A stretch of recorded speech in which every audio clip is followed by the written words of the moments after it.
యాత్ర 2లో YS Rajasekhar Reddy YS Jagan పాత్ర తర్వాత చెప్పుకోవాల్సిన క్యారెక్టర్ పేరు శుభలేఖ సుధాకర్ క్యారెక్టర్. వైఎస్ జగన్ కు ఎలివేషన్ తెచ్చిన పాత్ర అది. వైఎస్ జగన్ ను హీరో స్థానంలో పెట్టిన పాత్ర. ఇంకా చెప్పాలంటే జగన్ కు కాంగ్రెస్ హైకమాండ్ కు మధ్య ఉండి వారి సంఘర్షణను తెలిపిన వ్యక్తి. మరి శుభలేఖ సుధాకర్ పోషించిన ఈ క్యారెక్టర్ రియల్ లైఫ్ లో ఎవరు అనుకుంటున్నారా? రాజంపేట మాజీ ఎంపీ సాయి ప్రతాప్. ఈయన 2 సార్లు ఎంపీగా గెలిచారు, కేంద్ర మంత్రిగా పనిచేశారు. మరి యాత్ర 2లో ఈయనకే ఎందుకు అంత పవర్ఫుల్ డైలాగులు చెప్పే పాత్ర ఇచ్చారు అంటే అసలైన కారణం ఉంది. ఒకటి, వైఎస్ రాజశేఖర్ రెడ్డిని అత్యంత ప్రేమించే వ్యక్తి. అలాగే వైఎస్ కూడా ఎంతో అభిమానించే వ్యక్తి సాయి ప్రతాప్. ఇక జగన్ కుటుంబం కూడా కాంగ్రెస్ లోనే ఉండాలని కోరుకున్న ఏకైక వ్యక్తి. వైఎస్ జగన్ కు మంచి చెప్పి కాంగ్రెస్ హైకమాండ్ కు హెచ్చరికలు పంపిన వ్యక్తి. మొత్తంగా వైఎస్ రాజశేఖర్ రెడ్డి మనసెరిగిన మనిషి. అదే వైఎస్ తనని అభిమానించి కేంద్ర మంత్రి పదవి దక్కేలా కూడా చేశారనే కృతజ్ఞత కూడా ఈయనకు ఉంది. మొత్తానికి మంచి మనిషి సాయి ప్రతాప్. అందుకే యాత్ర 2లో శుభలేఖ సుధాకర్ ను రెడ్డి గారిగా మాత్రమే చూపించినా ఇది మాత్రం నిజమైన పాత్ర. ఆ రోజున వైఎస్ఆర్ కాంగ్రెస్ పుట్టక ముందే సాయి ప్రతాప్ కాంగ్రెస్ హైకమాండ్ కు నిజంగా అసలైన విషయాలను చెప్పిన వ్యక్తి. వేరువేరు వ్యక్తులు వైఎస్ జగన్ కు ఆ ఫ్యామిలీకి వ్యతిరేకంగా ఎన్నో చెప్పారు. అదే నాడు సోనియా గాంధీ కూడా నమ్మారు. కానీ సాయి ప్రతాప్ మాత్రం వైఎస్ జగన్ పై దురుసుగా వెళ్లొద్దని హెచ్చరించారు. ఇది పార్టీకి, పార్టీ భవిష్యత్తుకు మంచిది కాదు. భవిష్యత్తులో ఉమ్మడి ఏపీలో జగన్ లేకుండా అధికారంలో రావడం కష్టమని ముందే భవిష్యత్తును ఊహించి చెప్పారు ఆయన. కానీ సాయి ప్రతాప్ మాటలను లైట్ తీసుకుంది కాంగ్రెస్ హైకమాండ్. ఎందుకంటే నాడు రోసయ్య, కిరణ్ కుమార్ రెడ్డిలు, ఇతర నాయకులు జగన్ కు ముఖ్యమంత్రి పదవి ఇవ్వొద్దని హైకమాండ్ కు నానా రకాల రిపోర్టులు పంపారు.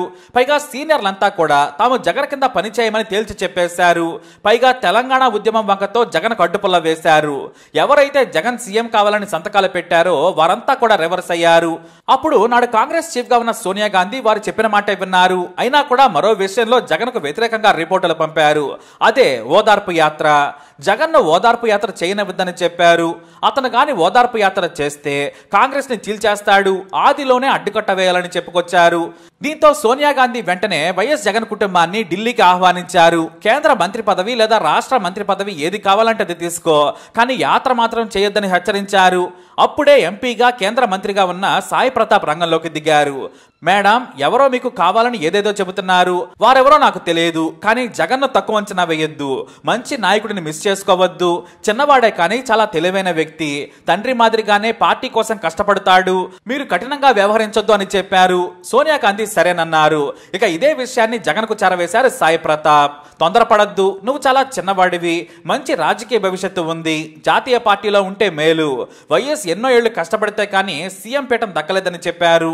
జగన్ కూడా సరేనన్నారు. కానీ ఓదార్పు యాత్ర చేస్తాను, నేను ప్రజలకు మాటిచ్చాను, నాన్న కోసం ప్రాణాలు వదిలిన వారిని పరామర్శించడం నా బాధ్యత అన్నారు జగన్.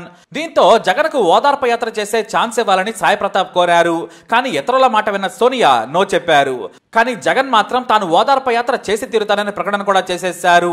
అప్పుడే జగన్ కు మన కాంగ్రెస్ పవర్ ఏంటో చూపించాలి, మరొకరు కాంగ్రెస్ కి వ్యతిరేకంగా వెళ్లాలంటేనే భయపడాలని హెచ్చరించారు. సోనియా కూడా గుడ్డిగా అదే పాటించేశారు. అంతేకాదు జగన్ కు మన తడాకా చూపిద్దామన్నారు సోనియా చుట్టూ ఉన్న నేతలు. ఇటు సోనియా కూడా జగన్ కు చెప్పండి, మా మాట వినకపోతే ఏం జరుగుతుందోనని హెచ్చరించారు. కానీ అక్కడే ఉన్న సాయి ప్రతాప్ మాత్రం నవ్వారు. అతను కడపోడు మేడం, మీరు తనకు ఇప్పుడు శత్రువులయ్యారు, కానీ తాను అనుకున్నదే చేస్తారు.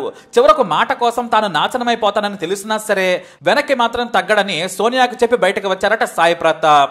అదే డైలాగ్ ను శుభలేఖ సుధాకర్ తో యాత్ర 2లో చెప్పించారు దర్శకుడు.